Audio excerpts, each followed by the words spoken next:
klasifikasi anggaran BGN tahun 2026, maka akan terlihat bahwa 95,4% adalah program pemenuhan gizi nasional senilai 255 triliun 580 miliar.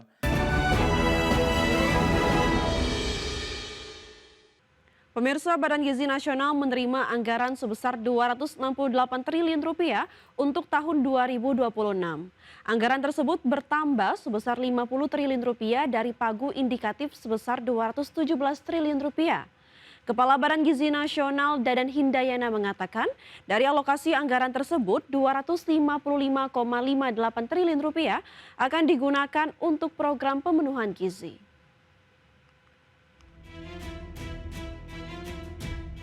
Badan Gizi Nasional akan menerima anggaran sebesar 268 triliun untuk tahun 2026.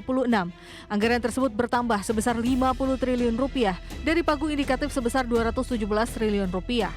Tambahan alokasi anggaran tersebut akan digunakan untuk kebutuhan MBG anak sekolah, kebutuhan MBG ibu hamil dan menyusui, hingga digitalisasi MBG.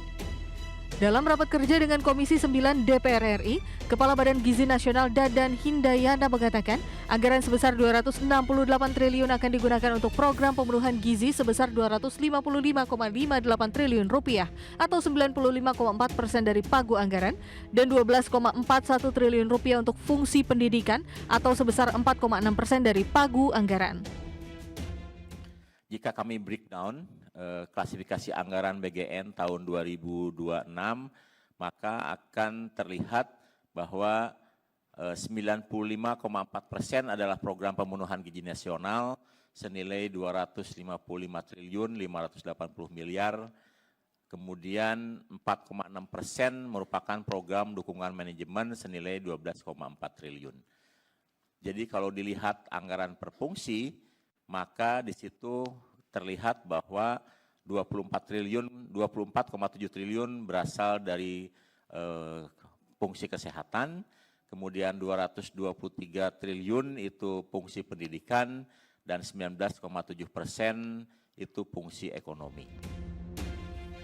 Sementara itu, hingga 7 September 2025 jumlah SPPG yang telah beroperasi mencapai 7.453 SPPG di seluruh wilayah Indonesia dengan 11.754 SPPG dalam proses pengajuan dengan jumlah penerima manfaat mencapai 21 juta orang. Badan Gizi Nasional optimis target penerima manfaat sebanyak 82,9 juta orang bisa terrealisasi. Jakarta, Tim Liputan IDX Channel. Selanjutnya, pemirsa, Institute for Development of Economics and Finance atau INDEF mendesak Presiden Prabowo Subianto untuk menghentikan dan mengevaluasi program makan bergizi gratis. Ya, INDEF menilai anggaran jumbo program MBG dalam RAPBN 2026 beresiko menimbulkan tumpang tindih penggunaan anggaran. Institute for Development of Economic and Finance atau INDEF mendesak Presiden Prabowo Subianto untuk menghentikan sementara program makan bergizi gratis. Langkah tersebut bertujuan agar program MBG yang menjadi program unggulan pemerintah bisa dievaluasi secara menyeluruh.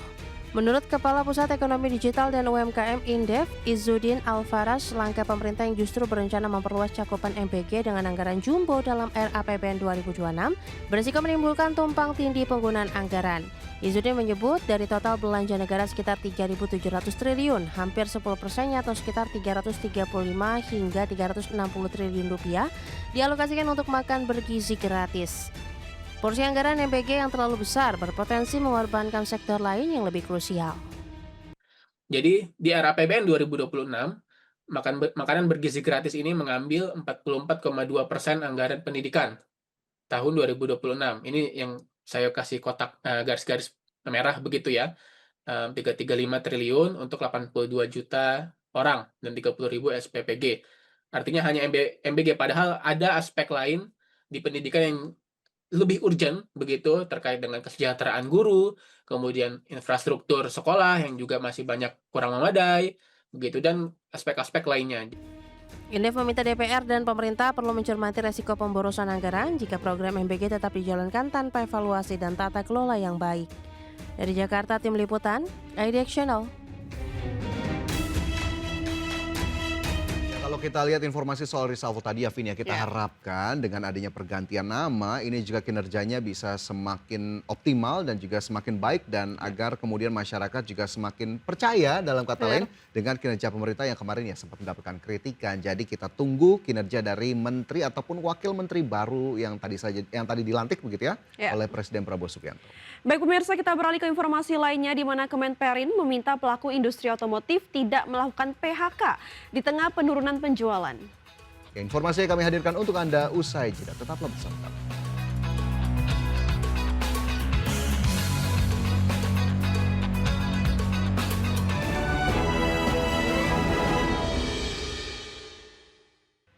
Kembali di Prime Market Highlight pemirsa, Otorita Ibu Kota Nusantara mengungkapkan kebutuhan anggaran pembangunan IKN tahun 2026 mencapai 21,18 triliun rupiah.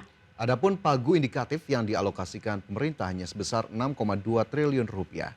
Itu artinya masih ada gap sebesar 14,92 triliun rupiah.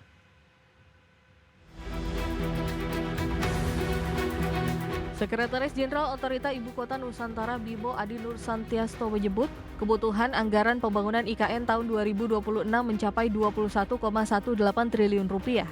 Dari jumlah itu, pagu indikatif yang sudah dialokasikan pemerintah pada 2026 hanya sebesar 6,2 triliun rupiah.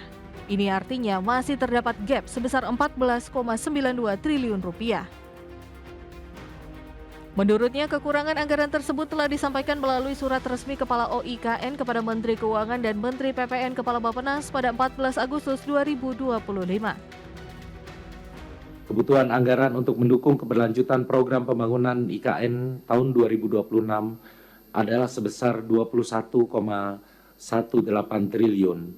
Sehingga dari anggaran yang dialokasikan sementara dalam SBPA tahun 2026 sebesar 6,2 triliun masih terdapat gap sebesar 14,92 triliun.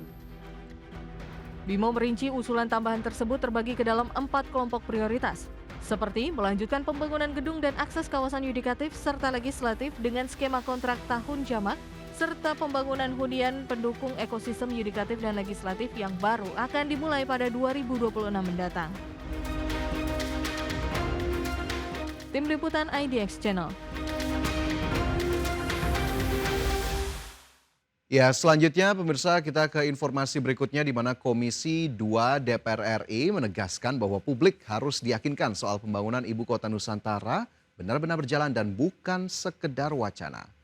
Wakil Ketua Komisi 2 DPR RI Zulfikar Arsesadikin menekankan perlunya UIKN menyampaikan perkembangan secara rutin agar masyarakat percaya pemindahan ibu kota akan terwujud. Ia juga mengingatkan agar hunian dan infrastruktur yang sudah dibangun segera dimanfaatkan dengan memindahkan ASN secara bertahap. Menurutnya bangunan yang tidak segera ditempati berisiko cepat rusak. Bang Mardhani, kalau UIKN ini ceto. Ceto itu apa bahasanya itu? Jelas ya. Ya kan? Jelas. Apa namanya? Anggarannya sekian, yang dikerjakan apa itu kelihatan karena semuanya fisik gitu. Jadi ngukurnya lebih enak sebenarnya. Jadi langsung kelihatan Mas Romi kalau OIKN ini. Ya mudah-mudahan terus berjalan OIKN. Dan apa yang sudah dikerjakan terus disampaikan ke publik ya Pak Bimo. Supaya publik termasuk kita itu yakin pindah itu jadi benar gitu. Siapa Pak? Hilang keraguan itu. Kalau nggak segera disampaikan terus-menerus ya nanti orang makin ragu. Termasuk Kemenpan RB ini siap-siap supaya bangunan yang sudah diselesaikan sama UKN diisi. Gitu.